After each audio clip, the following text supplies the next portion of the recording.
Tu ter um negócio e não ter pessoas fazendo esse negócio não faz o teu sonho sair do papel. Então, quando que a gente vai parar e entender que pessoa produtiva não é pessoa que produz muito?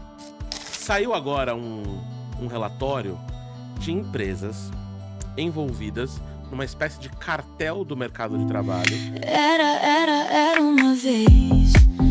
Bom dia, boa tarde, boa noite, você, caçador de experiências memoráveis, você que nos acompanha em cada episódio do Era Uma Vez Podcast, você que está chegando aqui hoje porque você é fã da nossa convidada, seja muito bem-vindo, muito bem-vinda ao Era Uma Vez Podcast. Eu sou Bruno Gonçalves, o seu host, apresentador, palestrante, mestre de cerimônias e outras cositas mais, especialista em experiência do cliente, experiência do colaborador e felicidade corporativa. Esse é o Era Uma Vez Podcast, podcast que parece que chegou ontem, mas já temos convidados inigualáveis. Nós já tivemos aqui presidente da AWS América Latina, já tivemos aqui com a CTO do Bradesco, gente da Globo, da IBM, e hoje, senhoras e senhores, hoje não fica para trás, temos mais uma empreendedora, palestrante, presidente de uma grande organização. Hoje, aqui na mesa do Era Uma Vez Podcast, estamos com ela, que é empreendedora, então já sei que é sofredora. Ela, que também é palestrante, eu já sei que também é sofredora. Agora, a última parte eu não sei, vou deixar para ela dizer. Ela também é presidente da ABRH, Associação Brasileira de Recursos Humanos de Florianópolis, Santa Catarina. Santa Catarina que eu amo, o estado que me abraçou, que mais compra as minhas palestras. Estamos com ela, Michele Mari, seja bem-vinda ao Era Uma Vez Podcast. Oi, Bruno, boa tarde, que prazer estar aqui com vocês, que prazer poder conversar aqui com esse público, com você, e a gente falar de um assunto que traz um pouquinho de questionamentos e dúvidas, mas que estamos aqui para falar que é bem além disso, né? Obrigada pela receptividade. Eu que agradeço, Michele, que veio diretamente de Florianópolis quase só, né? Mas já aproveito fazer umas outras coisinhas, mas principalmente para estar aqui conosco. Michele, muito obrigado por essa bondade de fazer todo esse esforço para estar aqui com a gente. E você sabe que esse podcast ele surgiu primariamente para falar de experiências. E quando a gente fala de experiência, o assunto que hoje mais está em voga, você fala experiência, a pessoa pensa do cliente. Né? Mas não surgiu só para falar de experiência do cliente, também de experiência do colaborador, Sim. que é um dos tópicos que a gente vai abordar aqui hoje. Mas existem algumas experiências que eu acredito que são menosprezadas. Então, por exemplo, a gente vai para alguns eventos, não é o caso do Concar, que eu fui muito bem recebido, mas o evento se preocupa muito com a experiência do participante, como vai ser o stand, como vai ser a plenária, e esquece de quem? Do palestrante, tadinho. Né? E então eu digo que experiência é muito mais do que do cliente, é muito mais do que do colaborador, são experiências humanas. Porque uma hora você está como cliente, outra hora você está como colaborador, outra hora você está como fornecedor, outra hora como palestrante. E justamente por isso a gente gosta de focar na experiência do nosso convidado aqui no podcast também. Você viu que tem um coffee quando você chegou, então a gente tenta deixar o mais confortável possível. E também pensando nisso, quando a gente idealizou o Era Uma Vez, a gente pensou num jeito de ser memorável. Como a gente faz para o nosso convidado não esquecer a gente? É por isso que agora a gente sequestrou um pedaço da sua estante, porque agora você tem uma mini Michele para chamar de sua. Ai, meu Deus. Gente, não sei lidar com isso. Eu tenho uma Pop Funko só pra minha? Exatamente. E você vê que essa roupa você tem. Eu tenho e está numa das minhas fotos. Nós temos bons stalkers por aqui. Nossa, Eles muito bom. fuxicaram as suas redes sociais, acharam essa roupa, acharam esse sapato, e agora você deixa na sua mesa, lá na BRH, ou na sua Deixarei estante no em meu casa. escritório, para Maravilhoso. que todos vejam. Michele, mais uma vez, obrigado. Indo direto ao assunto, como que a Michele caiu nesse mundo do RH? Da onde você veio, para onde você vai, o que você está fazendo aqui? Me conta. Quem sou eu? Quem é você? Bom, eu acho que RH sempre esteve comigo de alguma forma. Porque eu sempre gostei de conhecer histórias de pessoas e cuidar de pessoas. Mas, profissionalmente, eu vinha de uma coisa muito exata. Uma das minhas formações é contabilidade. Ai, E aí, que legal. atendendo uma cliente, e eu atendo, né? Tenho lá um time que trabalha com folha de pagamento num dos negócios. Ela falou, acho que você é diferente. E aí eu ainda tenho um viés jurídico, né? Também sou formada em direito, então atuo aí nessas frentes. E aí ela falou, não, mas você consegue conectar. Eu fui, a convite dela, por uma reunião da BRH, pensando, acho que RH não tem nada a ver comigo. E eu me apaixonei e falei, tem tudo a ver comigo, é isso que eu quero fazer. Eu quero cuidar das pessoas, eu quero além, né? Eu queria explicar para o colaborador para ele entender a folha.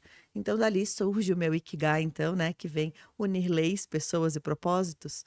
Então, ali eu entendi o que eu estou fazendo aqui nesse mundo, Que é RH. que é cuidar de pessoas. Mas você vê como tem gente abençoada nesse mundo pra fazer as coisas que geralmente a maioria das pessoas não gosta, né? Você vê, direito. Eu gosto de direito. Eu acho legal discutir leis e tudo mais.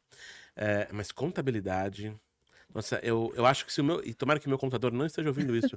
Mas se ele falar pra mim, Bruno, eu triplico o valor pra você não olhar pra O que eu tô contabilidade. Eu topo. Nossa, mas como eu odeio. Ah, e aí tem que pagar imposto assim, mas se passar o faturamento aqui, aí muda o negócio aqui. E aí se você sair dessa categoria aqui, nesse mês aqui, você tem que voltar pra trás e recolher o que você não recolheu lá atrás. E aí no final, você vai dizer pro governo o que você faturou pra dizer pra ele o quanto você vai pagar de imposto. E aí ué, mas ele não sabe? Não, ele sabe, porque se você calcular errado, ele te multa. Então, se ele sabe, por que ele já não me disse no começo? Não, porque é pra você fazer. Minha cabeça explode, né? O meu lado raiva. Sim, ali ele é aflorado, o botãozinho ali. Parece que criam essas coisas pra deixar a gente enfurecido. Então eu falo, nossa, tem um ser humano que gosta disso. Obrigado por você ser uma Adoro. dessas pessoas. Eu gosto de exatas. E olha que. E gosto de humanas? Pode gostar das duas coisas? Pode. Eu sou engenheiro. Olha, Eu sou engenheiro de computação. Eu adoro números. Mas número é um negócio bonito, que é 1 mais 1 igual a 2. Mas na contabilidade, 1 mais 1 é igual Pode a dar 2. 3. Mas Depende se da o 1 não variável. for do simples, aí o 1 pode dar 3. Ou se ele for de um lucro presumido. Nossa, que nervoso. Que nervoso. Sabe, fato curioso, eu abri uma empresa agora nos Estados Unidos Aham. pra vender palestra lá.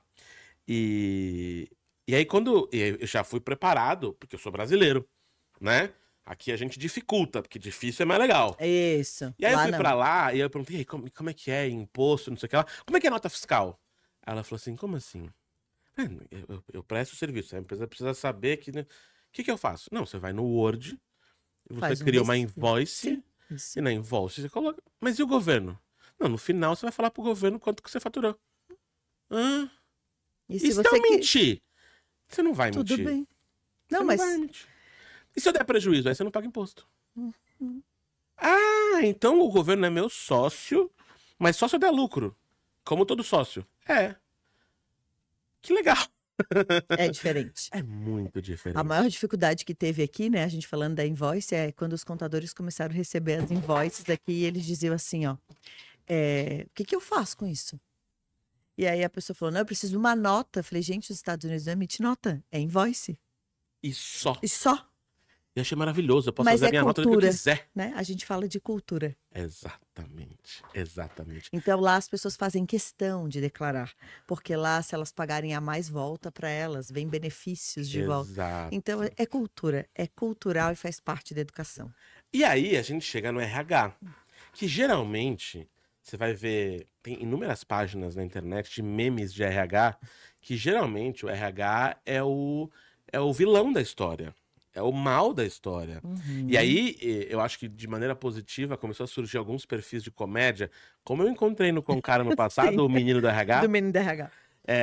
mostrando que é muito mais complexo do que as pessoas pensam. Então, qual que é a área do RH que te brilha os olhos e que te fala assim, não, eu quero fazer isso? Ai, acho que eu vou dividir tua opinião aqui. Tá. Porque o RH cresceu tanto tempo separado. Então, tem a área de folha, a área de treinamento, a área de recrutamento e seleção, a área de remuneração. A área que eu atuo, né, olhando todos os dias para os clientes, como prestação ali dentro de umas atividades, a folha e remuneração.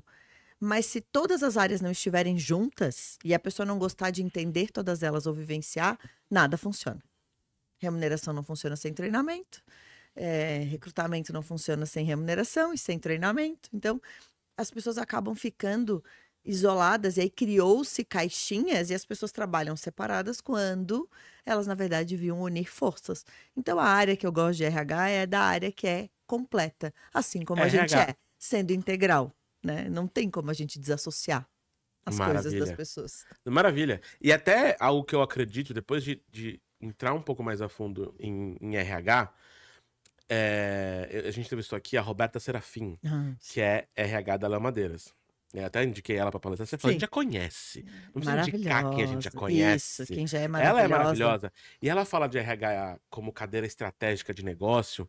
E eu acho isso genial, porque, como você falou, além das áreas do RH terem sido separadas lá atrás, as pessoas colocaram o RH como algo de fora da empresa, como algo que não tá nos meandros do negócio, e de fato tá, porque contratar errado é o... Nossa, velho, se você contratar errado, você lascou com a vida do cara.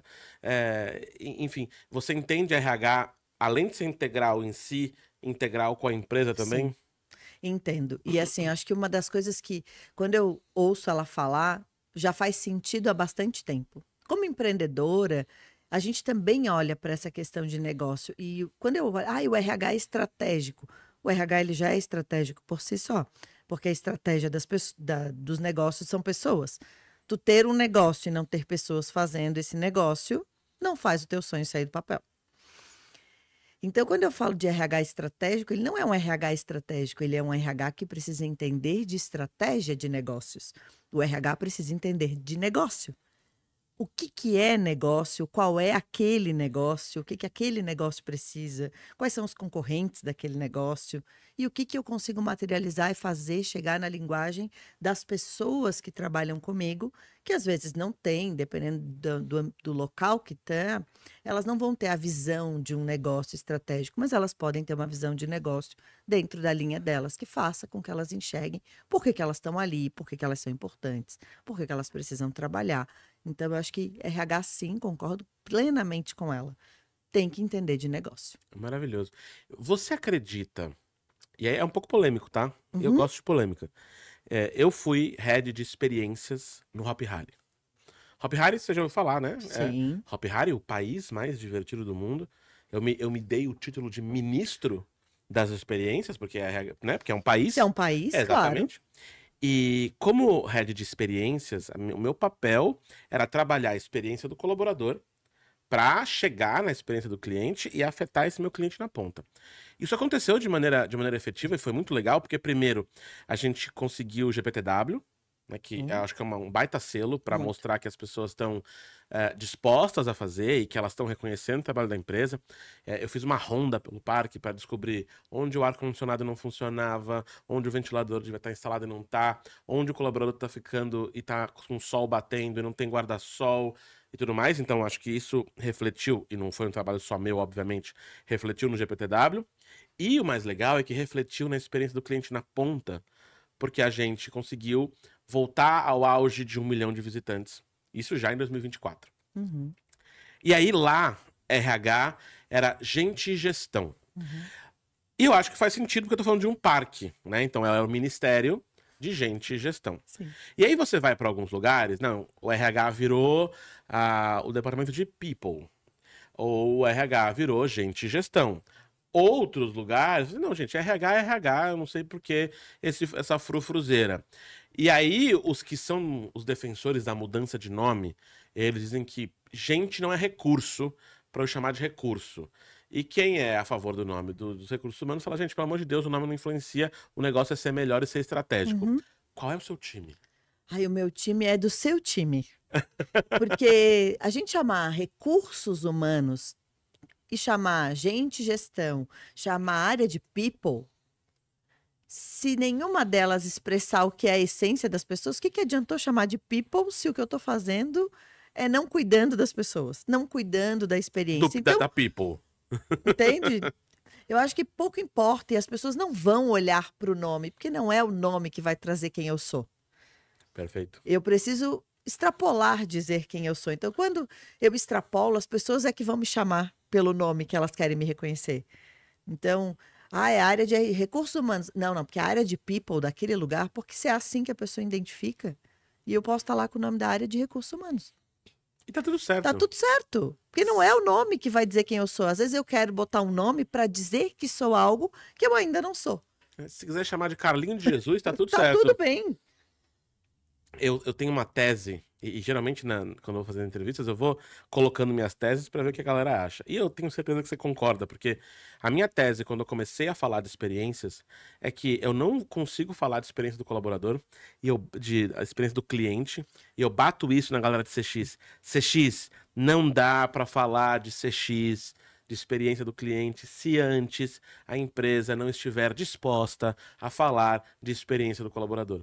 Porque eu posso ter a melhor estrutura em CX, eu posso ter IA, eu posso ter ferramenta, eu posso ter um monte de coisa.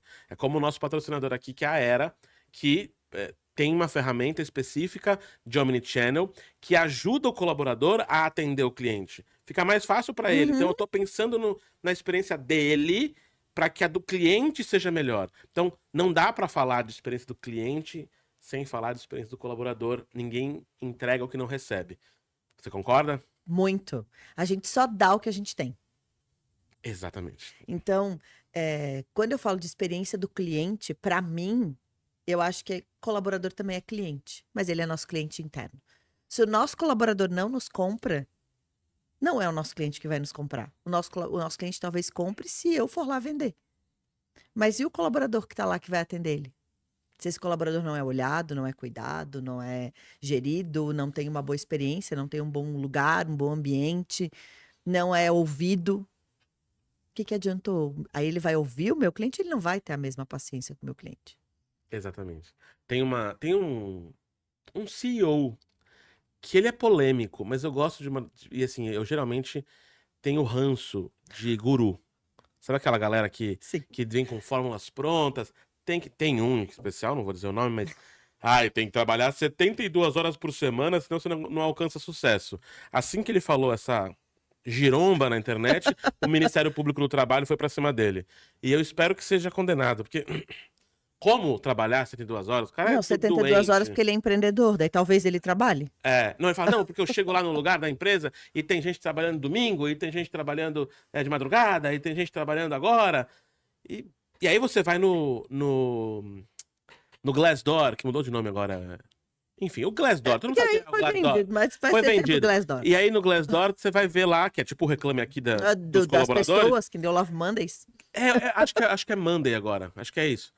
Aí você entra lá, só gente falando mal. Fala assim, não, eu entrei lá achando que eu ia ganhar mais, ganho menos e trabalho que nem um condenado. Aí a mesma pessoa vai lá e fala, aqui a gente tem o modelo híbrido, presencial de segunda a sexta, de casa a sábado e domingo. A vontade é de né, mandar para um lugar obscuro. E aí entra aonde eu quero chegar com você. E eu acho que olhando para isso, e assim, eu sou o cara, eu sou quase anarquista, mas eu sei que o governo é necessário, mas eu odeio canetada. Porque resolver na caneta é a última coisa que você pode fazer para resolver, porque o papel aceita tudo. Né? O Brasil é o único país que tem lei que a galera ignora. E fala assim, essa aqui eu não vou cumprir. Que nem o pare lá nos Estados Unidos, tem que parar. Aqui você vai devagarzinho, você não precisa nem parar. É a lei que não pegou. Então canetada é isso. A galera põe no papel, mas ninguém lembra. E aí chega a NR1. Olhando para esse bando de gente e de gestor e de empresa que, desculpa o palavrão, mas não é palavrão, mas tá cagando pro colaborador. Sim. Não quer saber? Então eu vou fazer a NR1 e agora, meu amigo, se você não cumprir isso aqui, você tá ferrado. Explica pra gente, Michele, o que é NR1 e agora? Bom, NR1 já é muito antiga, né? Ela já é lá da década de 70. E aí a gente tem ali dentro as questões de trabalho, né? De ergonomia, de ambiente de trabalho. E ela traz aí em 2024, a lei foi em 2024, a inclusão de que dentro daquilo que a gente já cuida, a gente precisa colocar as questões psicossociais. Saúde mental. Então, normalizamos falar de saúde mental no trabalho. Eu já venho falando para os meus clientes e para as palestras que eu dei por aí de assédio, que foi uma obrigação que uma lei trouxe em 2022, que em algum momento se ia mudar, porque já vinha se falando que aquilo era importante. Se aquilo era importante, o impacto do assédio e da violência no ambiente de trabalho é mental, é emocional. Então, em algum momento, essa conta ia chegar. E aí, já para que todo mundo fosse se adequando. As pessoas fazem algumas coisas só para ver. Veio a canetada do governo. Porém, ela vem. E aí, eu gosto de leis, porque leis normativam, não podia ser diferente, né? Sou do direito. Então, normativam as coisas, mas as pessoas precisam olhar para leis como caráter educativo. A finalidade da lei é educar e não punir. Porém, toda lei tem punição quando eu não consigo ser educado. Por que as pessoas estão correndo? E isso muito me entristece, por causa da punição. E não porque elas querem um ambiente melhor. Porque foi dado um ano para se adequar, né? E aí foi lá, saiu em 2024. Aí veio, entraria agora, dia 26 de maio. Lá no dia 24 de abril foi feita uma reunião com o Ministério do Trabalho, com federações, pedindo, por favor, para prorrogar. E a prorrogação não foi concedida porque as empresas não se adequassem. Primeiro que foram olhar para isso agora, mas a lei já era de agosto de 24. Aí ninguém, né? Literalmente, usando a palavra que você usou, cagaram para quando a lei foi publicada. Tipo, não vou olhar, isso vai dar em nada, aquelas coisas, né? Porque a gente tem tanta lei nesse país que quando a gente olha para os Estados Unidos, que a gente vinha falando, a gente tem uma Constituição com 12 leis. Enquanto a gente tem 12 mil na nossa Constituição, fora os puxadinhos que vão sendo feitos. E continuam fazendo emendas. Fora, isso só de Constituição, né? Fora civil, fora trabalhista, fora eleitoral, fora. A gente, não é à toa que a gente é o país que mais ajuiza ação, né? Então, quando a gente olha para isso, que eu olho para essas empresas que não deram importância e que depois as federações foram lá, é porque, como muitas leis no nosso país, elas saem, como eu tenho a sensação que eles fazem assim, eles jogam e saem correndo, sabe? Fecha a porta e sai correndo para ver o que vai dar. A lei não leva nada a lugar nenhum, ela só diz que tem que controlar, ela diz quais são os riscos, mas ela não diz como é que as punições vão ser aplicadas, que grau que eu vou medir, como que eu vou medir. Então, foi feita essa reunião e foi pedido que eles prorrogassem ao intuito de eles esclarecerem.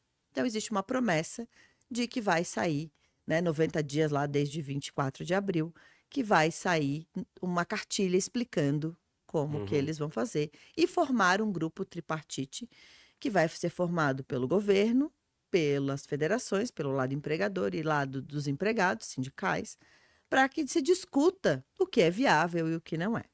Nenhum desses dois medidas aconteceu, mas foi pedida a prorrogação. E aí, quase nos 45 do segundo tempo, no dia 16 de maio, sai a prorrogação, então, a portaria do Ministério do Trabalho, prorrogando, então, para 26 de maio de 26. Quer dizer que as empresas não têm que se preocupar? Não, quer dizer que elas não vão ser punidas, mas elas vão ser advertidas. E elas vão ser organizadas. E a punição vai vir. E a punição vai vir. E uma das punições, que para mim é uma das mais graves, é a paralisação da atividade. Fora devolver também dinheiro para o governo das pessoas que ficarem afastadas do INSS. Tem outras punições lá. Mas a mais grave é, Bruno, você não está cuidando disso, vou parar a tua atividade. Como é que eu volto? Então, o que para? Deixa eu reforçar isso aqui, então. Eu acho isso muito importante. Para você, empresário, empresa, que tratou colaborador no chicote, que não liga para as pessoas, que a cada 3 meses sai alguém de licença. Mas não sou eu que pago a licença, o INSS, então tá tudo bem. Que sai gente com burnout. E você acha que burnout é frescura, que cansamento e cansaço psicológico não existe. A hora que as punições começarem a acontecer, a sua empresa vai fechar as portas até ajustar. Os seus colaboradores no INSS, que vai para o INSS depois de 15 dias, não é? 15 dias. Depois de 15 dias de afastamento, não é você que paga o INSS. Até acho justo, para uma empresa normal, você vai pagar o que essa pessoa gastar de INSS. Sim. Se Parece tiver justo, recorrência. não? Eu acredito que sim. Porque assim, a gente não usa tanto aquele, né, vamos citar aqui Sinek, que fala, né, que se a gente não entende de pessoas, a gente não entende de negócios. Maravilhoso. E aí a gente vê muitas pessoas usando isso, mas na prática elas não querem entender as pessoas. Eu entendo se ela for parecida comigo, se ela pensar como eu, se ela trabalhar 72 horas na semana, como eu acho, tem que Se trabalhar. eu contato só do meu viés político, como esse mesmo guru já falou. Exato. Então, assim, isso tudo é preocupante. E eu levo para as pessoas, quando a gente vai palestrar sobre isso, vamos esquecer a lei? Vamos olhar o que a gente quer? Todo mundo quer ser saudável? Todo mundo quer trabalhar num ambiente bom? Todo mundo quer trabalhar onde é sustentável? A gente também não vai esquecer que negócio, a gente já falava disso, precisa dar linha lá no final e precisa dar lucro, porque negócio tem que dar lucro, né? Senão a gente abria outro tipo de coisa. E Era não uma negócio. ONG, aí era Qualquer qualquer coisa, outra tudo coisa. bem. Mas a gente está abrindo um negócio. Porém, esse lucro não é a qualquer custo. Esse lucro não é para eu chegar com o meu resultado, vibrar, olhar para trás, meu time está morto. Literalmente. às vezes. Literalmente. E aí a gente também, eu faço sempre uma provocação, que as pessoas, a gente ouviu durante muito tempo, vem da minha geração quando entrou no mercado de trabalho, meu pai sempre dizia assim, chegue 15 minutos mais cedo, prepare seu ambiente de trabalho, para que na hora do expediente você esteja pronta para trabalhar. Eu sempre fiz isso e para mim, emocionalmente, sempre funcionou. Será que funciona para todo mundo? Não sei, mas para mim funciona. Para outros, não. E tudo Mas bem. a gente sempre ouvia, ó, tua vida pessoal fica lá fora, aqui dentro é trabalho, tá? Dá para fazer isso, Bruno? Não dá, a gente é um ser único. Se eu tiver com o meu mundo pegando fogo lá na minha casa, se eu tiver com conta para pagar, se eu tiver com filho doente, se eu tiver brigado com o marido, com né, as pessoas que têm esses relacionamentos, se eu tiver brigado com pai e mãe, Não vai rolar. não vai rolar, eu não vou conseguir entregar o que eu preciso. Da mesma forma, se o meu trabalho estiver me cansando, me exaustando, eu não sou quem eu devia ser na minha casa. Eu me torno uma pessoa impaciente, eu transformo aquele ambiente num caos. Então, quando que a gente vai parar e entender que pessoa produtiva não é pessoa que produz muito? Talvez tenham pessoas que produzem muito e são produtivas, mas tem gente que está produzindo muito e não sabe nem por que está produzindo. Pessoas produtivas são pessoas saudáveis. São com harmonia na vida pessoal, trabalho, emocional, espiritual. A gente é um ser integral. Então, assim, o problema vem com a gente. Por isso que a gente fala tanto de faça feedback, converse com as pessoas. E o feedback não é para ficar achando defeito, para só cobrar desenvolvimento, é para ouvir também. Se eu não estou bem, o que está acontecendo?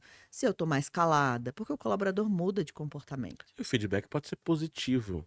Porque a gente, é um ponto que eu trouxe lá no Concar, que é feedback e não feedback. E eu acho que essa geração que está chegando no mercado de trabalho, ela vai dar um choque de realidade nas empresas, nos empresários e tudo mais. E, de novo, gente, ninguém aqui é contra o empresário. E eu acho que às vezes, eu acho que 90% das vezes o governo não é contra o empresário. A gente não é contra o empresário, eu acho que tem que dar lucro. Quanto mais lucro, melhor. E a tese é que quanto melhor a pessoa estiver, mais lucro a empresa vai dar. E essa galera que está chegando agora no mercado de trabalho, eles não estão mais dispostos a aturar as mesmas coisas que nós aturávamos no mercado de trabalho. Aquele papinho do, olha, se você não quiser essa vaga, tem uma fila lá fora esperando para estar no seu lugar. Agradeça que você está aqui. Hoje o moleque, a mulher, a menina, vai falar assim, eu não vou ficar aqui. Mas e seu boleto para pagar? Eu deixo o meu nome no Serasa, mas isso eu não faço. E ele vai embora. E ele vai ser youtuber, tiktoker, instagrammer, ele vai dar um jeito, mas ele não vai tolerar que ele seja abusado, que ele seja humilhado, que ele seja uma série de coisas. Ah, mas essa galera ainda não tá 100% no mercado de trabalho. Mas eles estão entrando com força. Acho que eles precisam ser educados em algumas coisas, tipo levar a mãe na entrevista, não entender direito como funciona férias. Você já ouviu a história das férias remuneradas? Que a pessoa saiu de férias, voltou com as notas fiscais das férias da empresa e falou assim, não é remunerada? Tá aqui a nota fiscal por reembolso das minhas férias. Exatamente. Então, isso é uma... Eu imagino que tenha acontecido de fato, mas é pra ver que o modelo mental mudou, né? Mudou. Na verdade, a gente precisa convergir as gerações. Acho que é a primeira vez que a gente tem 5 gerações, né, no mundo. E elas pensam diferente, elas já vêm diferente, eles já têm outros pensamentos. Aí vem um momento que, quando eu ouço a palavra o futuro do trabalho, Uhum. esses dias eu fui provocada a pensar sobre isso. E eu falei, futuro do trabalho? O que que é futuro do trabalho? Quando talvez a gente está tendo que ressignificar o que que é trabalho. Porque o que é trabalho para mim não é trabalho para essa geração nova. Você quer um adendo super legal? Sabe da onde vem a palavra trabalho? Eu fui pesquisar porque eu fiz um artigo sobre isso. Vem do grego tripalium, que é um instrumento de tortura. Olha, Então, a etimologia da palavra trabalho já é sobre sofrimento. Quando a origem latina, que não foi que a gente pegou, que é de lavoro, do italiano, vem de lavoura, que vem de outro pensamento de você tem que plantar para colher. para colher. Mas a palavra que a gente usa não é. Até no inglês virou labor, de lavoro, na nossa foi a do instrumento de tortura mesmo. Olha, essa eu não sabia. Por favor, continue. Você tá falando o que E é trabalho para aí, cada um. então, assim, o que que é trabalho para essa geração nova? Eu acho que a melhor conversão é a gente aprender com eles e permitir que eles aprendam conosco. É uma geração que precisa ser mentorada, porque ela vê que tudo está pronto, né? Nada cria, tudo já está pronto, tudo pesquisa. Mas é gigantesco quando você consegue trabalhar com essa galera e fazê-los motivados naquilo que eles têm. Porque para a tecnologia eles são maravilhosos, que eu não sou tudo isso para tecnologia. Então eu consigo pensar estratégias, ele consegue pensar, botar a minha estratégia numa tecnologia, usar uma ferramenta, avaliar que ferramenta que é melhor, porque ele rapidamente pega e ele desapega e pega outra. A gente demora meses. Então, quanta proposição legal a gente consegue fazer e construir com essa galera. E falando de saúde mental, é uma galera que já vem educada. Eles não dão valor para o plano de saúde quando a gente olha as pesquisas aí de benefícios. Mas eles dão valor para o benefício que vai tratar a saúde mental. Porque para eles, terapia é importante. Coisa que para a gente, terapia foi se tornar importante depois de adulto. Porque até a gente ser adulto, falar que fazia terapia ou dizer que ia no psiquiatra era... Maluco. Não era desmotivador, era vergonhoso, É. era bota embaixo do tapete, ninguém nunca vai saber que eu faço terapia. Quando eu acho que o mundo inteiro devia fazer terapia. Porque a gente ia se conhecer. Terapia de autoconhecimento. É, fazer terapia para aguentar quem não faz. Porque, assim, quanto mais eu me conheço, mais eu consigo entender o outro. É autoconhecimento. E quando a gente traz isso para as empresas, se o colaborador se conhece, ele sabe o que faz ele feliz. Ele sabe o que ele não tolera. Ele sabe se aquele ambiente é para ele. E ele cria coragem suficiente de que se aquele ambiente não é para ele, pelo tipo de negócio, pelo que ele consegue ir embora. Porque se a gente perguntar, talvez em grandes empresas, a pessoa vai dizer: eu só trabalho para pagar a conta. O que essa pessoa é produtiva para você? Zero criatividade, zero inovação. Porque ela não gosta do que ela faz, ou ela se vê perdida e ela está querendo só pagar a conta. Eu não sou contra, né, aquela demissão silenciosa que criaram. Se tu consegue baixar o teu computador às 6 da tarde e ir embora, não é o que todo mundo deveria Nossa. fazer? Ai, porque tem que fazer além. Tem que fazer além. Pode ser. Tem que fazer além se fizer sentido para mim, se é o que eu quero para mim, se eu sei aonde eu quero chegar. Porque eu que faço muitos planos de remuneração para os clientes, olho, e aí o gestor tem muita dificuldade. Tá, mas o teu cargo, eu não vou ficar criando cargo para as pessoas. Você tem que ser transparente com a pessoa. Tá faltando um pouquinho de conversa de verdade, de dizer, é até aqui que eu consigo chegar hoje. Pode ser que amanhã a gente crie e aumente. Senão, quando você estava lá no Hopi Hari, você ficava criando cargo para as pessoas para dizer, não, deixa ela ficar aqui comigo. Porque é quase que você deixar a vaquinha dela presa ali. E aí você fala, não, peraí que eu vou te dar um cargo aqui. Mas de fato não é um cargo. Porque de fato você não vai só um nome fazer. bonito. É só o nome bonito e um salário maior. Isso traz felicidade? As pessoas não vão embora das empresas por causa de salário. Elas vão embora porque elas não são felizes. E aí vem uma provocação. Quando a gente fala de empresas, A gente está falando isso tudo para os empresários e para os líderes, porque a gente gosta muito de vocês. Porque são vocês que vão tocar esse time para frente, não é o RH. Exato. O RH está ali como guardião disso, como dar a ferramenta, porque a responsabilidade do RH é treinar o time de RH e cuidar do time de RH. Mas é trabalho dele dar ferramentas para que os líderes sejam pessoas, porque o líder também é gente.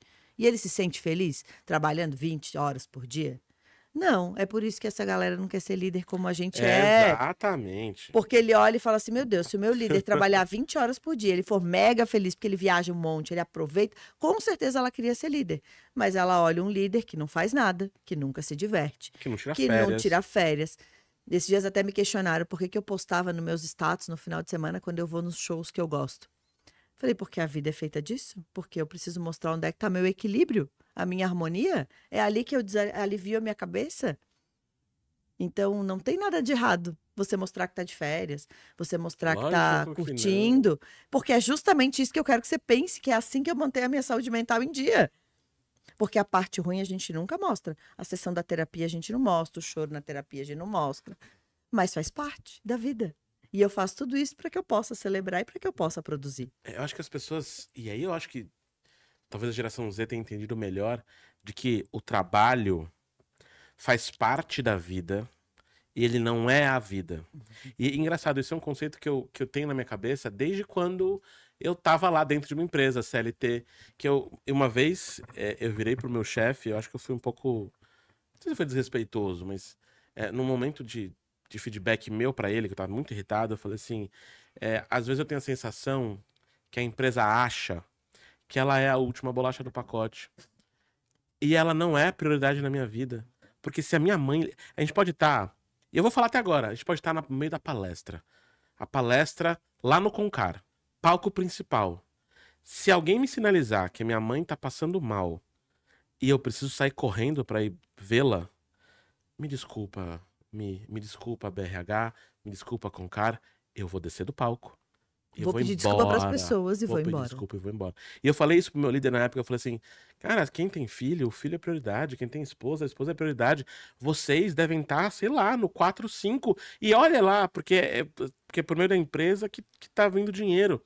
E vocês falam com a gente como se fosse prioridade de todo mundo. Não é prioridade nem do CEO. Porque, por mais que o CEO seja o guru maluco, eu tenho certeza que se o filho dele passar mal, ele vai sair correndo, vai cagar pra empresa. Eu tomara que ele quisesse fazer isso. Eu tenho as minhas dúvidas. Será? Eu tenho as minhas dúvidas. Aí eu acho que a alma morreu. Tem pessoas que a prioridade dela é tanta nela que não importa quem são as pessoas. Eu concordo muito com o que tu fala, porque acho que quando eu enfrentei um problema de saúde que eu descobri no final do ano passado e precisei passar por algumas sessões, né, quimioterapia e etc. Quando você olha para aquilo, naquele momento que eu estava dentro do hospital, saindo da cirurgia, eu pensei, a minha empresa tem que tocar sem eu estar lá dentro, o meu time tem que trabalhar, isso aqui não é a minha vida. Eu amo o meu trabalho. Eu respondo o cliente em qualquer horário, porque eu amo, faço, é uma coisa que me conecta, que eu transbordo, porque eu amo demais o que eu faço. E os clientes sabem disso. E eu acredito nisso. E eu quero que as pessoas que trabalhem comigo e as pessoas por onde eu passar falando disso tenham isso de essência. Não quero que tu trabalhe, porque o negócio é meu, faz parte da gente fazer isso pelo negócio da gente. Eu não quero que o meu colaborador, inclusive, reclame e fale, não respondam, excluam, botem lá no arquivado, o cliente tem que saber esperar. Se for muito urgente, ele vai me chamar. Ele sabe aonde achar. Porque eu não quero que as pessoas tenham o trabalho como obrigação. O trabalho tem que ser parte da vida delas e um dos prazeres da vida delas. Porque não tem coisa pior que você levantar todos os dias e pensar, ai meu Deus. E aí acho que tudo faz sentido e a gente não entende porque que a gente passa. Em empresas que eu passei, quando eu acordei e falei, ai, eu sou obrigada a trabalhar. Eu nunca tive medo de ir lá e pedir demissão. Porque eu sabia quem eu era e sabia o que eu podia entregar. Mas isso eu construí. Então, acho que o nosso maior propósito, quando a gente olha para a saúde mental das pessoas, é construir isso nas pessoas. Que elas não tenham medo e que elas saibam quem elas são para o mercado de trabalho. Porque o que a gente mais tem visto nas empresas é pessoas que têm ambientes tóxicos, disfarçados de ambientes bons, até GPTW. E aí fica aí um pensamento para GPTW, como é que mensura isso? E as pessoas estão lá sendo caladas, sendo silenciadas e ficando no trabalho, dizendo, se você fizer isso, se você processar aquilo, se você falar que é burnout, eu vou te demitir. E a pessoa precisa daquilo. E aí aquele ambiente vira hostil, aquele ambiente vira um ambiente que torna cada vez mais difícil, fazendo a pessoa passar por coisas e Vira um ciclo vicioso, né? vira um ciclo vicioso e aquela pessoa vai maltratar outra pessoa, vai machucar outra pessoa. E aí, porque é o que ela tem, porque é o que ela aprendeu, é o que ela tem como essência. Então, até quando a gente vai olhar só para a lei? Vamos olhar para as pessoas, porque é o que vai dar lucro, é o que faz as pessoas quererem ficar. Acho que A esse é o gente ponto. tem milhões de vagas abertas no Brasil, poucas pessoas qualificadas. Santa Catarina, a gente tem um cenário bem positivo. A gente tem De pleno emprego, né? pleno emprego, 3% de desemprego, com um monte de vagas abertas, mas tem muita gente desempregada em Santa Catarina. Porque tem muita gente que não quer voltar para o mercado de trabalho. Esses dias eu ouvi de uma grande profissional, grande, gigante, 20 anos de carreira, que ela duvidava de quem ela era, porque o ambiente que ela estava era tóxico. Isso me fere profundamente. Eu só penso, eu preciso falar mais sobre isso. Eu preciso que o mundo ouça que as pessoas e que é bom ter ambientes bons. Juridicamente ele fica preservado, emocionalmente ele é preservado e a linha lá de baixo vai dar lucro. Com É isso, certeza, eu não é tenho isso. dúvida. Pode ser que num ano dê menos lucro porque eu tive que investir nas pessoas, mas é investimento, não é gasto. Ele volta. Ele volta. Ele volta quando o meu turnover é baixo, ele volta quando o meu absenteísmo é baixo, ele volta quando eu tenho pessoas que entendem que se em algum momento eu precisar trabalhar numa semana 50 horas, porque a gente precisa junto entregar um projeto, vai estar todo mundo focado, porque a gente tem conflito, que é que a gente está olhando para o mesmo lugar, a gente não tem confronto. E o que eu mais vejo é as pessoas querendo confrontar, isso é mimimi, agora não pode mais falar nada. Gente, é como as pessoas se sentem. Vamos respeitar que ela sente mal com aquilo e que tá tudo bem ela se sentir mal, porque cada um vem de uma história, cada um vem de um meio. A gente é fruto do meio que a gente veio. Uhum. E cultura da empresa não é a cultura que tá na parede. Cultura da empresa é das pessoas que estão lá dentro. Tu tá achando que tem uma cultura linda, quando na verdade, na rádio corredor, a cultura é tóxica. É o colaborador que acaba de sentar na cadeira e o outro fala, ih, tu tá aqui, ó, eu já tô aqui há 20 anos, isso aqui é assim, assim. Aí a pessoa vai embora, porque ele fala, eu não quero ficar 20 anos aqui com esse alguém falando mal. Aham. Mas também não questiona por que que ele tá lá há 20 anos. Porque nem sempre também é como as pessoas falam, mas a partir do momento que eu tolero coisas na cultura e não educo as pessoas a ver o lado positivo, a enxergar, a propositar, eu também tenho pessoas depreciando e transformando lugares bons em lugares tóxicos, porque o líder não está olhando. E eu acho que o ponto principal de tudo isso, e é daí que eu tirei o nome da minha palestra, que é o Gente Feliz dá Lucro, não enche o saco, tá nos números. Não existe um número, uma pesquisa, um estudo, um nada. Não existe um dado que diga que tratar mal é melhor, que diga que a pressão é melhor. Todos os dados, todos de Harvard, da Gallup, Yale, USP aqui no Brasil, estudos que são feitos a mando das empresas, todos eles indicam que se você tratar melhor as pessoas, se as pessoas estiverem felizes no seu trabalho, elas fazem mais. São até 40% mais produtivas. Vendedor feliz vende 37% mais. Esse dado é novo da Gallup, acho que saiu agora em 2024. Cara, olha só, você trata melhor o seu vendedor e ele vende mais, pelo amor de Deus, quem não quer vender mais? E aí vamos fazer uma provocação? Talvez para algumas pessoas, vendedor feliz é vendedor ganhando muito dinheiro. Vendedor trabalha Tudo para bem, ganhar dinheiro. claro, Mas não é só isso. claro que não. Porque às vezes muito dinheiro dele, ele está gastando muito dinheiro com saúde. Você quer um ponto que eu vi esses dias sobre vendedor? E eu não sou vendedor. Eu sou muito ruim. Eu trabalhei um mês como vendedor na Claro, lá quando a Claro comprou a NET. Meu Deus. Então eu fui contratado pela A gente NET tá revelando e idade um aí, mês foi pra Claro. Faz um tempo. E eu lembro que... E aí, a Claro é minha cliente hoje. E tinha o processo de venda era burocrático. Porque você tinha que ir na casa do cliente, então era de porta em porta, vendia. Aí você chegava na sua casa, não acabou o trabalho. Você pegava o computador, cadastrava a venda e era um formulário gigantesco.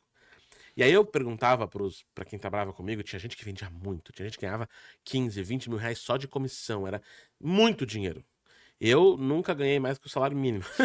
Foi só um mês também, né? Foi um salário. E aí saiu agora, eu acompanho alguns palestrantes de vendas, como o Gustavo Malavota, o Thiago Concer, e aí saiu um dado que mostrou que quanto mais você deixar o seu vendedor focado em vender e talvez ter um back-office para fazer toda essa parte de cadastro e tudo mais ele performa. E aí você pergunta para os vendedores, eu lembro da minha época, e a galera falava, nossa, como eu queria não ter que preencher essa desgraça desse relatório. E é isso que o chefe quer ver. O chefe quer ver o relatório. E ele não sabe o quanto isso faz o colaborador infeliz. E eu sei. Ouve o colaborador, pergunta pra ele. E eu sei Tão simples, né? a gente é adulto, a gente vai fazer em algum momento da vida alguma coisa que a gente não gosta. Eu não tô falando que tem que ser assim na empresa. Algum relatório vai ter que preencher, algum dado você vai ter que colocar Mas ali. simplifica, ajusta, deixa pelo menos de Exato. múltipla escolha algumas coisas. É isso. E aí, quando eu vejo empresa tratando mal o colaborador, eu falo assim, só tem uma resposta pra mim. É burrice. É burrice. Porque se a ciência tá... Negacionismo financeiro, eu acho que é foda. Porque, caraca, tem os dados, tá tudo provado. Trata melhor o caso, você vai ter retorno. Qual é a santa da dificuldade? E aí o guru que eu falei que eu gosto dele, eu acho que ele não é guru, acho que ele é polêmico só. É o presidente da CIMED. Ah, sim. Qual que é o nome dele? Adib? O Adib. É o Adib. E tem uma entrevista dele, um podcast, eu queria trazer ele aqui um dia. Ele fala que, Mora cara, lá em como é que... Florianópolis? Ele mora em Florianópolis? Eu vou pro Concar e aí eu já falo com ele. Ele falou na entrevista, ele falou assim, como é que eu não vou tratar bem o peão, a galera que tá na base da minha fábrica, porque é ele que entrega e que faz acontecer os remédios que eu entrego. Ele fala assim que a história que ele conta é que ele começou a reparar que no banheiro feminino tava tendo um consumo exagerado de papel higiênico. E ele falou, mas por quê? Não pode ser só o financeiro, eu vou piorar o papel higiênico. E aí ele foi olhar que era porque aquele colaborador de base, aquela colaboradora de base, não tinha dinheiro para comprar absorvente. E aí olha só como é burrice não tratar disso. Porque ele colocou absorvente disponível, parece que ele mudou alguma coisa no benefício, e diminuiu o gasto. Ele otimizou o dinheiro Cê dele. Entende? E assim, ó, é realmente olhar para a essência da pessoa. Né? Tem o Marcelo Nóbrega, que eu gosto muito do McDonald's, né? Aham. Foi McDonald's, hoje não é mais.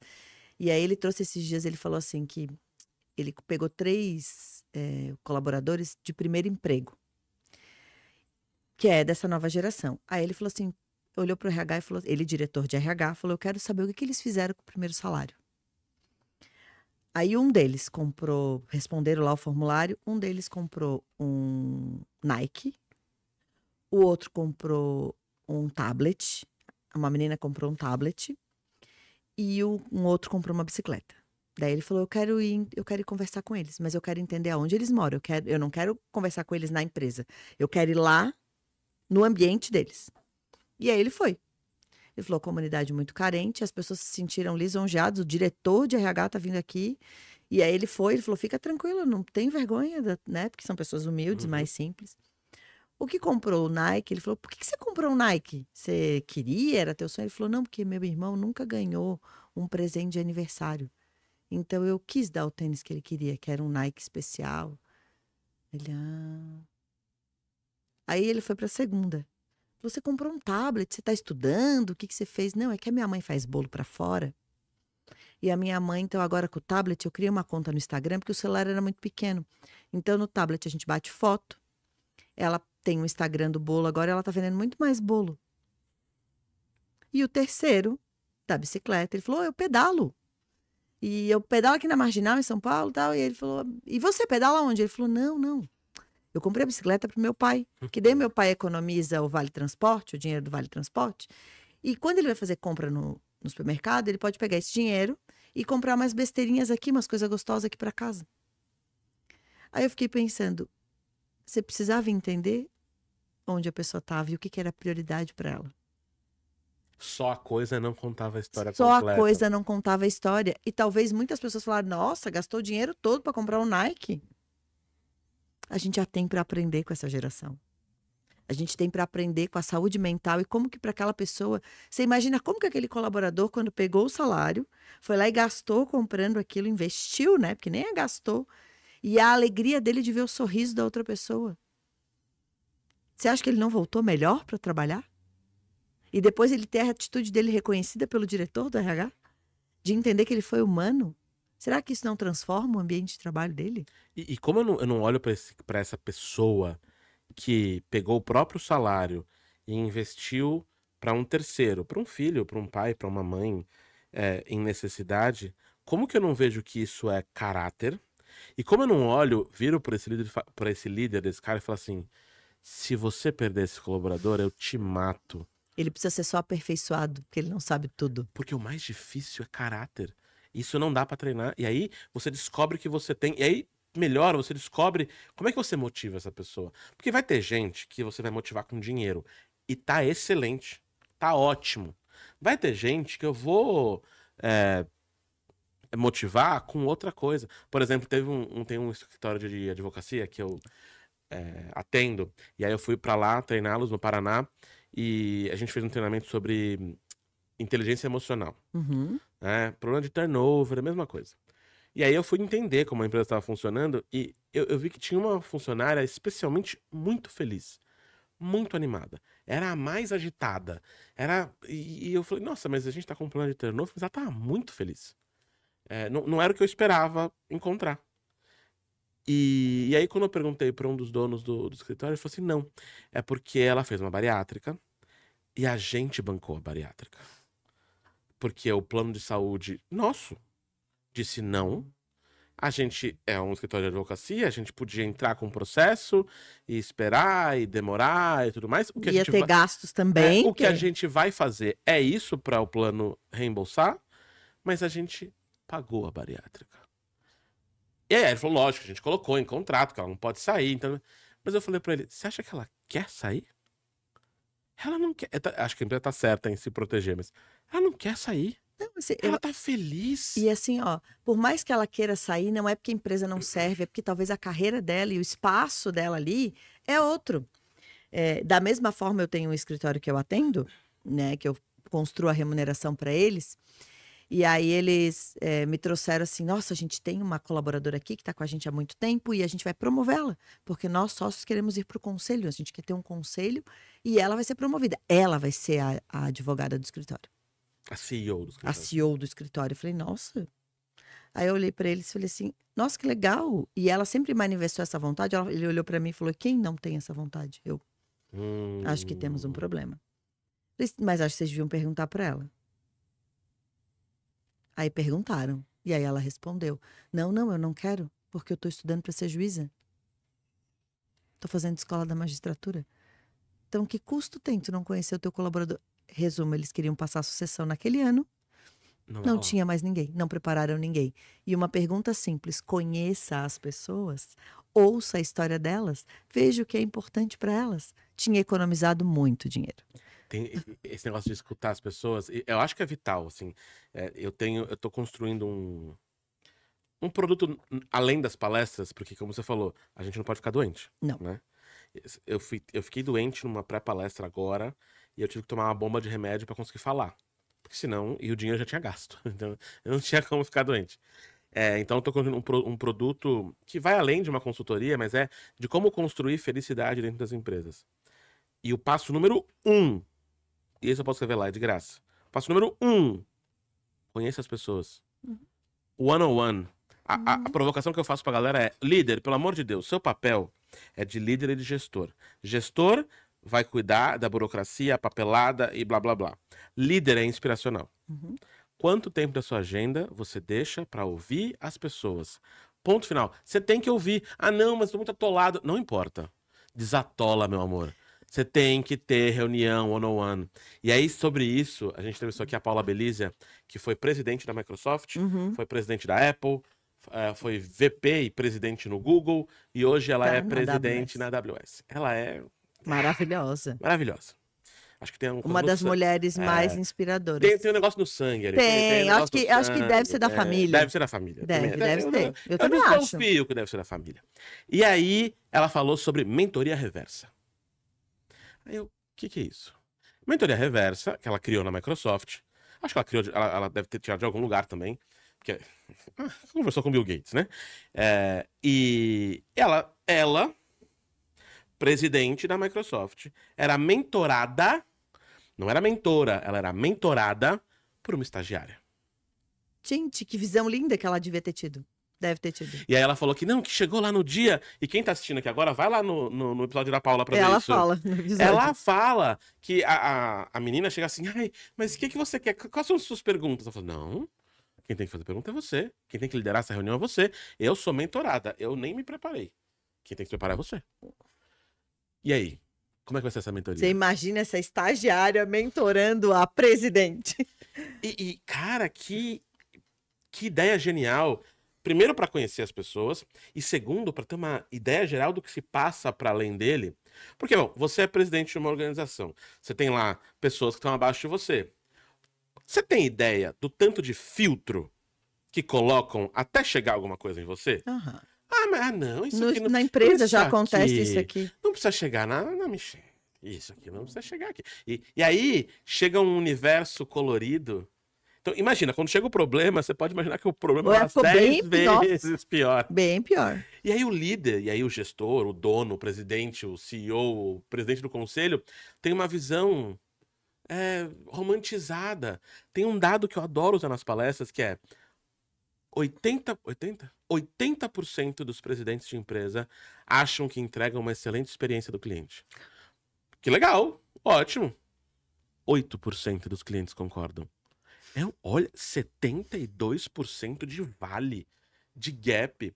Por quê? Porque eles não são brifados. A galera fica com medo. E aí o medo pode ser culpa dele, aí é um problema. Uhum. Ou pode ser que ele... Que ele tá sendo boicotado ali, né? Estão escondendo o que de Exatamente. fato está acontecendo. Isso impacta as pessoas, impacta resultado, impacta turnover. E impacta para a empresa. tudo. Impacta a reputação da empresa, porque daí você olha e fala assim, nossa, como é que essa empresa tem aqui uma das melhores empresas? Não, mas você olha lá no Glassdoor, fala outra coisa. Você olha o tanto de ações que essa empresa tem, diz outra coisa. Você vai conversar com os colaboradores aí e fala, tem alguma informação que não tá tá chegando. fechando. Então, deixa eu te colocar na fogueira agora.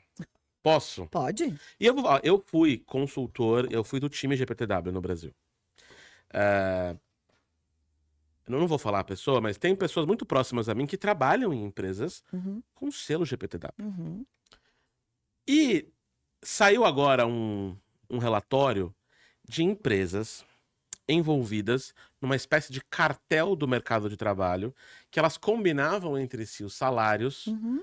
para manter as pessoas ali, para as pessoas não terem onde fazer. É como cartel, só que para o mercado. E todas elas são GPTW. Uhum. Todas. O que aconteceu? Eu não acho que o GPTW é conivente, mas tem Não. uma falha aí. Há uma falha. Onde há o erro? Eu não sei, assim, eu questiono às vezes o processo. Porque responder questionário, ele não traz essência. Talvez entrevistar algumas pessoas e coletar, não para quem a empresa escolha, mas para quem a gente consegue. Não, aqui, ó, sorteio, meio aleatório, meio governo, faz, sabe? Quem que vai ser fiscalizado é aleatório, né? Ele não consegue fazer isso para todo mundo. Então, vai lá e conversa, para ver se de fato aquilo que está no relatório expressa a realidade da empresa. A gente vê empresas GPTW que, além de um cartel, estão lá com ações porque eles são assediadores ao máximo. Por exemplo, mulheres só esguias trabalham. Mulheres altas, loiras, não sei o quê. E tá lá GPTW em saúde mental, inclusive. No ranking. No ranking. No alto ranking. Então, assim, não acho que a GPTW seja conivente, muito pelo contrário. Eu também Mas acho que não. não. tenho certeza, na verdade. Porque quando você olha, eles são muito sérios. Eu trabalhei lá, eu conheço Mas o alguém está pessoal, boicotando o processo e respondendo para trazer, porque é uma questão que trabalha com dados. Então você responde tantos acertos, sai uma pontuação, né? E a empresa não está expressando a verdade. Talvez ela quer um selo, porque isso traz candidatos. E aí, quando o candidato se depara lá dentro, ele olha que não é bem aquilo que foi vendido para ele. Então, eu realmente acho que o que acontece numa empresa dessas que quer fazer um cartel é... Ela não quer mudar. Ela não quer transformar o mundo. Ela não quer ter pessoas boas trabalhando para ela. Ela quer ter pessoas controladas. E aí, a gente, de repente, do nicho que tiver, essas pessoas não têm outras opções. Então, elas acabam ficando ali mesmo. Senão elas ficam trocando... É mais fácil ficar onde É ela mais fácil onde tá. Porque lá eu vou ter que aprender a cultura de novo. Só que, ao mesmo tempo, isso traz um peso. E daí, fainha, à medida que a gente falou, vai ter várias pessoas que vão se afastar por saúde mental, se o ambiente não estiver bom. E essa conta vai chegar para a empresa pagar. O INSS vai dizer, oi, olha só, você está reincidente, devolve dinheiro pro meu caixa. E aí eu acho que olha só, os dados mostram que é melhor você tratar bem, você vai ter mais dinheiro. 2, você não olhou para isso o suficiente, então você é burro, você é burra, você vai perder dinheiro, seu asno. 3, você foi tão mal a ponto das pessoas começarem a ficar doentes, você além de burro vai ficar com menos dinheiro, você é mal. 4, fez tudo isso ainda pior, você vai levar uma multa, porque você vê... E eu acho que em 99,9% dos casos o governo é mau, o governo é ruim, o governo porque ele não te ajuda, te atrapalha. Eu vou te dar uma coisa assim, né? Para mim, a falência do direito, e aí aqui eu às vezes causo um problema aí no meu ambiente, para mim a falência do direito é chegar no tribunal. Eu também acho. Para mim, o direito existe quando nós dois, que somos as partes envolvidas, conseguimos conversar e estabelecer o que a gente consegue chegar de acordo. Então, mediação e conciliação é o melhor cenário, porque a gente negocia. Não é trabalhar com a pressão. Então, quando a gente chega lá no tribunal, ganha de quem argumentar melhor. E aí a gente não está falando de direito. E aí, tá falando de A gente está falando de um terceiro que não conhece ninguém, que é totalmente imparcial e que vai decidir aquilo que ele achar e ele entender dos fatos narrados. E que são 2 fatos e cada um tem o seu prisma. Então, tem o lado bom aqui, mas tem o lado bom aqui também. Tem o lado errado aqui, mas tem o lado errado aqui também. E aí vence quem argumentar melhor. Então, eu acho que é uma falência total. Eu trabalho e eu acredito que a gente trabalhe para prevenir. Para a gente ter ambientes transparentes, para a gente ter ambientes justos, para a gente educar as pessoas, porque elas estão tendo que ser educadas, a ensinar, a olhar para si. Porque nem sempre o burnout é provocado porque o trabalho é opressor. Às vezes sou eu que estou lá num trabalho que eu não sei me organizar. Estou trazendo, e a empresa... Vou dar um caso que aconteceu comigo. Lá na empresa aconteceu uma pessoa que veio e falou assim, e daí o problema vem só depois, né? Mi, temos um problema aqui. Fulana trabalhou domingo, tal, 10 horas da noite. Eu falei, 10 horas da noite? O que a fulana trabalhou às 10 da noite no domingo? Gente, isso é preocupante? O que tinha? Ela tinha uma pessoa que tinha que entregar uma questão para ela na sexta-feira. Não entregou. Não, entregou, mas não avisou que estava pronto.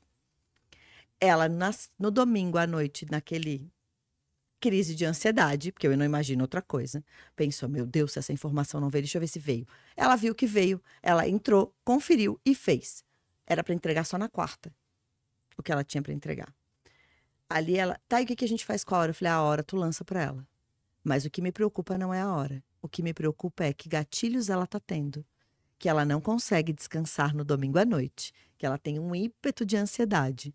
De ter que ligar uma máquina e trabalhar por algo que ela, se tivesse feito na segunda-feira, o prazo dela era quarta. Isso me preocupa. Talvez são essas coisas que eu falo para os empreendedores e para os empresários. Prestem atenção nas questões silenciosas que estão acontecendo. E isso vai refletir positivamente. A empresa pediu para ela fazer aquilo? Não. Mas ela tem um problema emocional dela que pode virar um burnout. Se eu não estiver olhando para isso. Se eu não ouvir as coisas silenciosas. E aí eu não estou cuidando dela. E aí eu precisei dizer pra ela, não faça mais isso, não... Ai, que eu fiquei preocupada. Eu falei, mas não precisa se preocupar, na segunda cedo a gente resolve. Mas se a colega tivesse comunicado, ela não teria ficado preocupada. Então, olha Sim. quanto que a gente tem que lembrar sempre do outro também. De dizer, ó, fulano, tá lá, segunda-feira tu faz. Tá tranquilo. Tá tranquilo, tá favorável. Tem uma frase, adorei.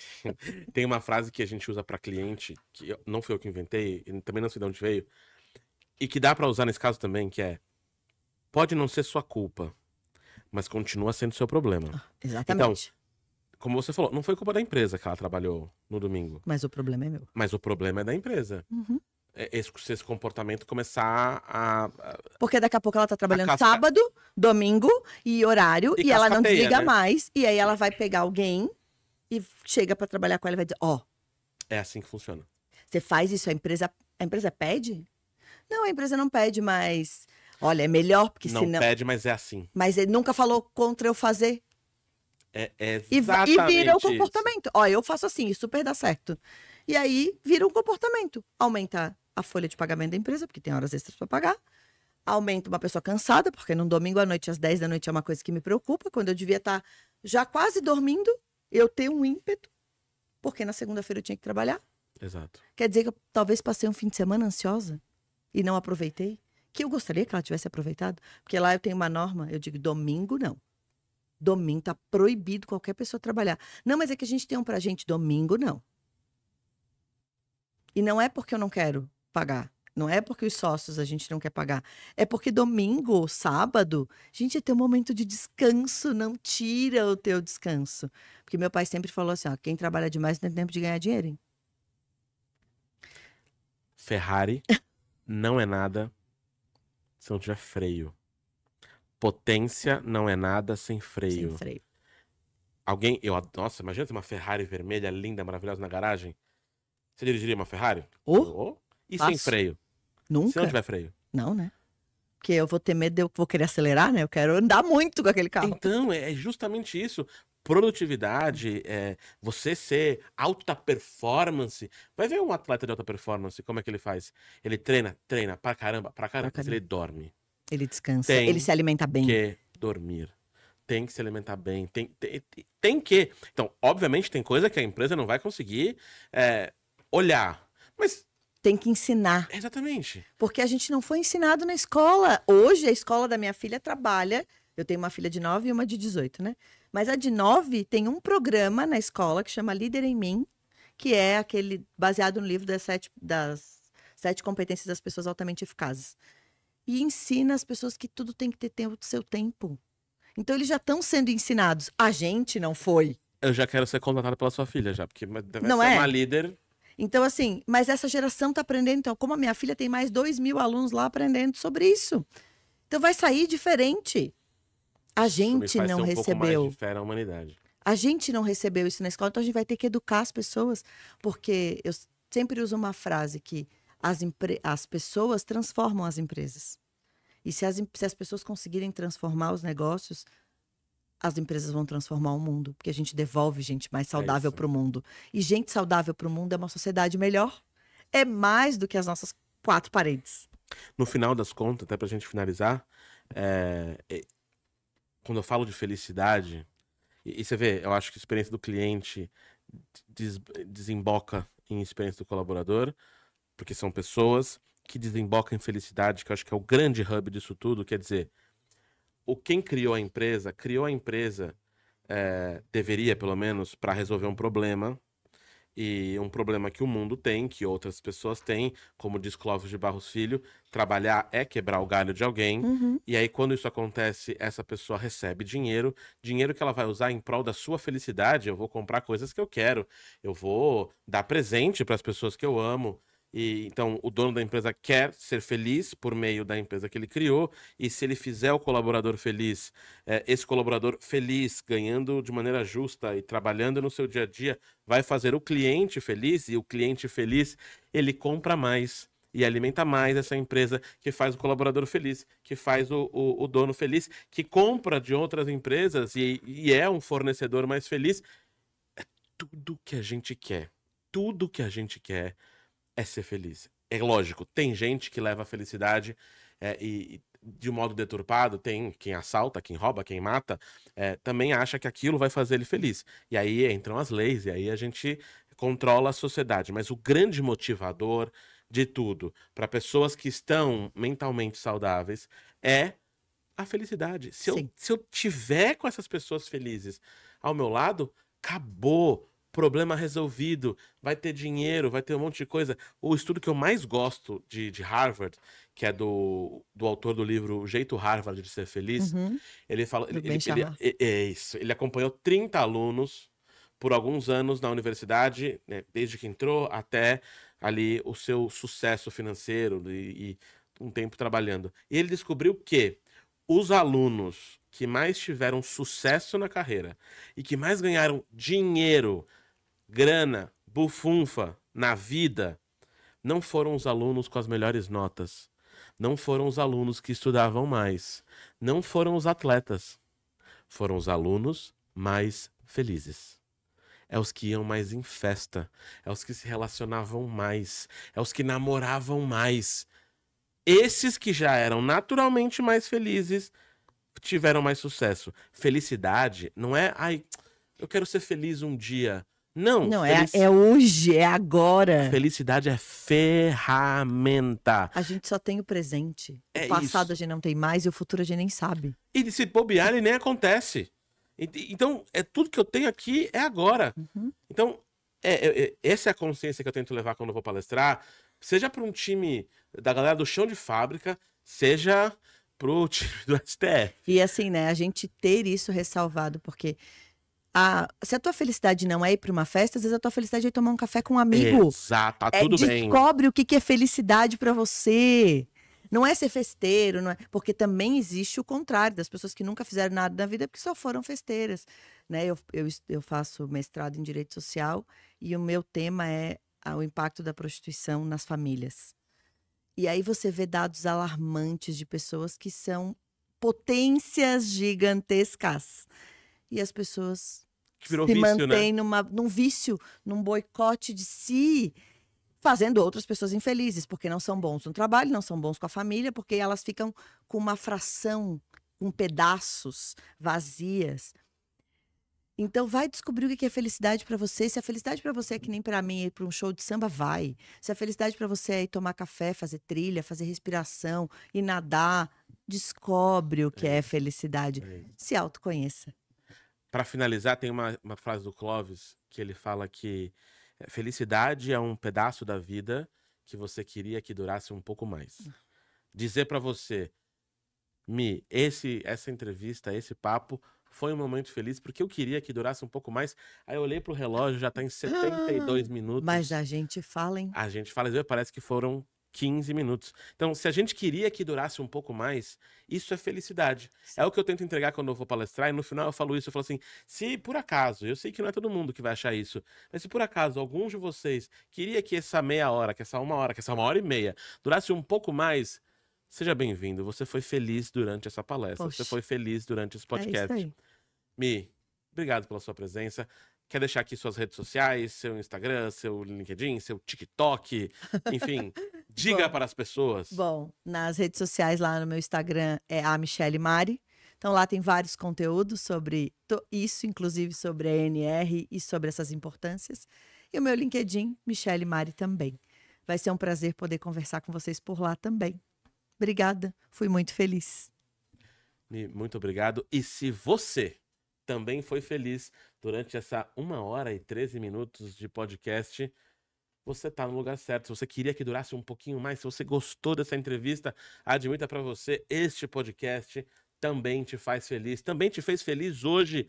É sobre isso que a gente fala. A experiência, na verdade, é um pedacinho de vida que a gente queria que durasse um pouco mais. No final das contas, é também sobre felicidade. Lembrando para vocês que este podcast é um oferecimento da Era, voz, mensagem e inteligência artificial. A empresa que melhora a experiência do seu cliente, entregando ferramentas técnicas de atendimento omnichannel para o seu colaborador. O seu colaborador atende de um jeito muito mais fácil e, portanto, atende muito melhor. Se você tem problemas de atendimento para resolver, problemas na experiência do seu cliente, já pensou em olhar para a experiência do seu colaborador?